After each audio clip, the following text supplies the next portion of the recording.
itu kita masih lanjutin perjalanan dengan keadaan ya di belakang itu Nandin kesurupan ya. Nandin kesurupan dan Terus ya Nandin itu masih terus kesurupan sampai akhirnya saya Rahel sama Kamel sama Harsa ini udah sampai di pos 2 yang awal saya ceritain waktu itu. Waktu di awal saya ceritain. Dan masuk ke pos 2. Ya, di situ ada 4 mahasiswa ya sekitar umur 20 tahunan lah Bang. Berapa orang di situ mahasiswa? Ada 4 orang. 4 orang mahasiswa. Saya tidak tahu namanya jadi. Dan pada saat itu mahasiswa itu bertanya, kenapa dia bisa gini, kalian bisa kesurupan gitu, ada yang kesurupan di dalam hutan. Terus kita cerita tentang yang ini, kita cerita bahwa dia itu gitunya, dia itu ngomong kasar, ngomong gini. Saat Rahel nanya ke mahasiswa itu, dia nanyain Dela sama si Dims itu. Oh itu. Bahwa mahasiswa itu lihat gak sih Oh itu yang duluan yang tadi. Yang duluin yang belakang. Jadi mahasiswa itu nggak lihat siapa-siapa yang lewat situ Bang. Jadi kita mikirnya Dela sama Dims ini kemana gitu. Kita udah panik di situ. Pikirannya kemana gitu. Yang bikin anehnya mahasiswa itu dari sore udah ada di situ, dari sekitar jam 3-an. Sedangkan Dela sama Dims ini berangkat dari Kubah itu jam 4:20. Jadi dipastikan pasti ketemu, tapi gak ada yang lihat gitu. Gak ada yang lihat bahwa dia itu lewat situ Bang. Tapi itu gak ada jalur lagi ya? Gak ada jalur, cuman karena air terjun itu jalurnya cuma satu gitu. Gitu.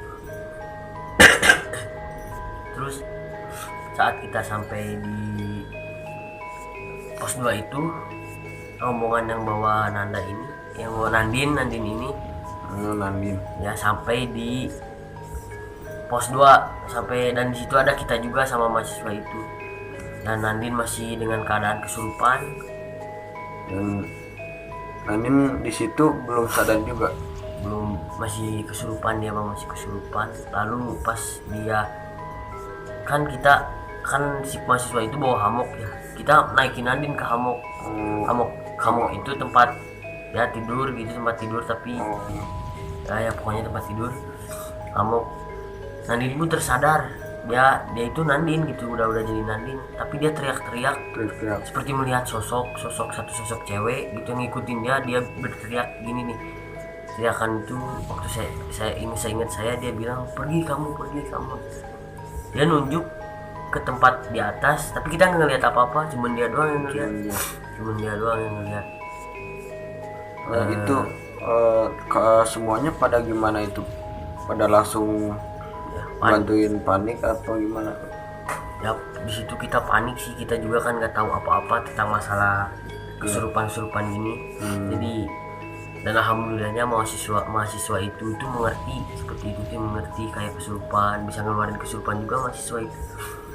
Dan ikut membantu saat itu Nandin pun pingsan lagi dan alhamdulillah dia tersadar kembali, dia sehat walafiat lagi.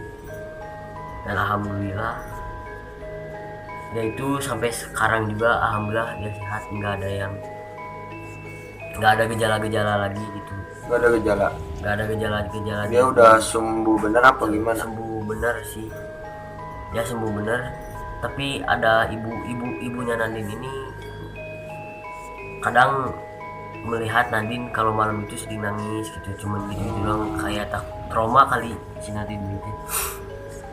Dan alhamdulillah kita selamat semua sampai rumah, nggak ada. Tapi itu yang si Dela itu ketemu nggak gitu tanya? Dims Dela alhamdulillah ketemu di pos 1. Dia udah sampai di pos 1 dengan 2 mahasiswa lainnya, ada cewek sama laki-laki juga di situ yang bantuin kita. untuk mengeluarkan kita dari curug itu, dari air terjun itu. Itu pulang sampai jam berapa tuh? Sampai Sekitar jam, menunjukkan sih pukul jam habis maghrib ya bang. Kita sampai malam, sampai habis maghrib, sampai matahari terbenam lah. Nanda terbangun maksudnya sehat lagi maksudnya. Ya alhamdulillah sih sehat, tapi dengan keadaan lemas ya bang. Masih lemah. Lemas ya, lemah seperti orang ya dikuras tenaganya gitu gimana. Dan alhamdulillah ya, kita sampai rumah dengan selamat, nggak ada gejala-gejala seperti kayak Nandin kerasukan lagi gitu, nggak ada. Tapi di situ saya sih mimpi sangat aneh gitu. Semenjak di situ kita ini semua yang ikut ke air terjun itu, kita mimpi itu sama, nggak ada yang beda gitu. Kita sama mimpi. Maksudnya gimana itu? Mimpi kita itu sama gitu.